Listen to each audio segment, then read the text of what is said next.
एक छोटी सी बच्ची होती है, लगभग 2-2.5 साल उसकी उम्र हुई होती है।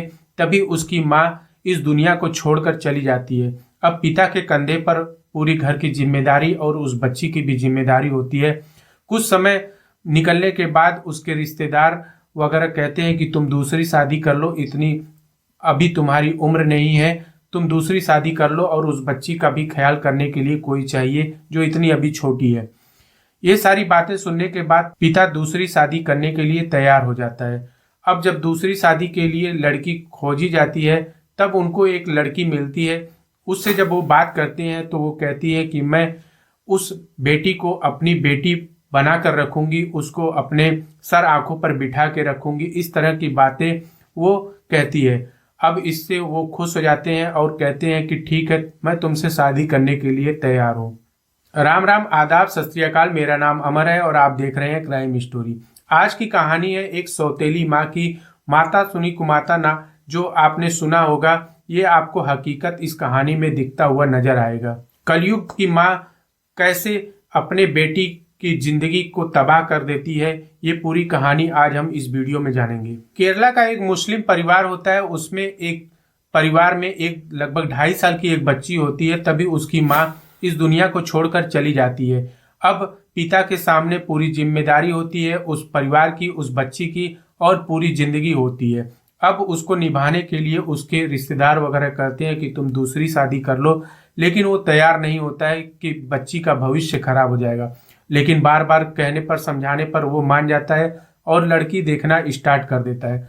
लड़की को देखते देखते 2-3 लड़की देखने के बाद उसको एक लड़की ऐसी मिलती है जो उसके बेटी को अपनी बेटी समझकर अपने सर आंखों पर बिठाने के लिए तैयार हो जाती है।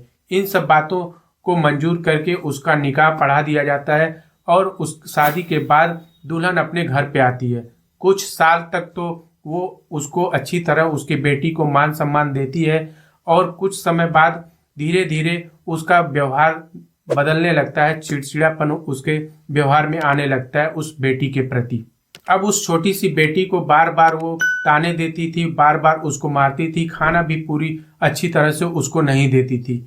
ये सारी बातें पड़ोसी जब उसके पिता को बताते थे तो वो पिता एक शब्द भी इस बारे में जाके अपने घर पे अपनी बीवी को नहीं कहता था।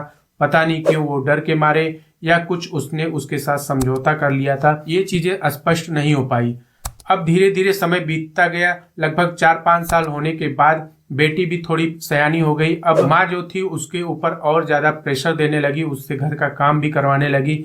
वो छोटी सी बच्ची स्कूल भी नहीं जाती थी और घर का सारा काम वगैरह करती थी। माँ का साया उसके बचपन से ही उठ गया था, तो उसको ही अपनी माँ समझती थी और सोचती थी कि माँ मेरे भलाई के लिए ही मुझे ये सारा कुछ काम करने के लिए कहती है। वो लगभग 5-6 साल की उम्र रही होगी और घर का सारा काम वो अच्छी तरह से करने लगी थी। कुछ समय बाद उसकी माँ जो सौतेली होती है उसकी तबीयत खराब होने लगती है। अब तबीयत खराब होती है तो पड़ोस में ही रहने वाले एक झाड़ फूक करने वाले वैद्य से वो संपर्क करती है और उन्हीं से दवा वगैरह लेकर धीरे धीरे वो अपना स्थिति सही करती है। और इसके दिमाग में और चिड़चिड़ापन आ जाता है उस बेटी को लेकर। उसके स्वभाव में एकदम से बहुत परिवर्तन हो जाता है। बार बार उसको लड़ाई करती थी, उसको मारती थी, पीटती थी। ये सारी बातें उसके पिता जानते थे, देखते थे, लेकिन वो कुछ नहीं कहते थे। ये सारे अत्याचार यहाँ तक तो ठीक था, लेकिन एक दिन उसने प्लान बना लिया उसको रास्ते से हटाने के लिए कि इसके ऊपर खर्चा बहुत ज्यादा गिर रहा है, इस लड़की के ऊपर, उसको रास्ते से ही हटाने का पूरा प्लान उसकी माँ ने बना लिया। अब उसको अगर मारती इस तरह से तो वो शोर करती और अड़ोसी पड़ोसी जान जाते। अब उसने क्या किया कि खाने में कुछ ऐसा केमिकल मिला दिया जिससे वो मूर्छित हो गई खाना खा के। उसके बाद वो माँ, उस सौतेली माँ जो थी, उस छोटी सी बच्ची का गला दबाकर उसका दम घोट देती है और वो सोए की सोई ही रह जाती है। जब उसके पिता काम से लौटकर शाम को घर पे आते हैं तब वो पूछते हैं बच्ची कहाँ है, तो वो कहती है कि बच्ची सो रही है खाना खा के।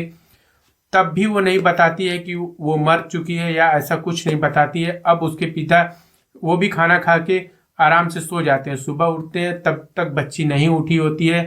तब वो आवाज लगाते हैं लेकिन वो कुछ नहीं सुनती है। जब उसके पिता उसके पास जाकर देखते हैं तो बच्ची जो है वो मरी हुई अवस्था में वहां पड़ी हुई होती है। अब जब उसके गले में वो देखते हैं तो गले पर निशान हुआ होता है, तो वो जोर से चिल्लाकर अपनी बीवी से कहते हैं कि तुम सही सही बताओ इसके साथ तुमने क्या किया। अब ये बातें जब सुनती है उसकी बीवी तो वो सारा चीज हकीकत वो बता देती है कि उसने खाने में उसको कुछ केमिकल मिला दिया था, उसके बाद उसका दम घोट दिया था।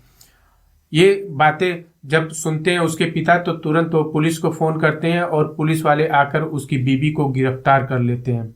तो ये पूरी कहानी थी कलयुगी माँ की, जो अपने ही औलाद को, अपनी संतान को इस बेरहमी से उसका गला दबाकर उसकी हत्या कर देती है।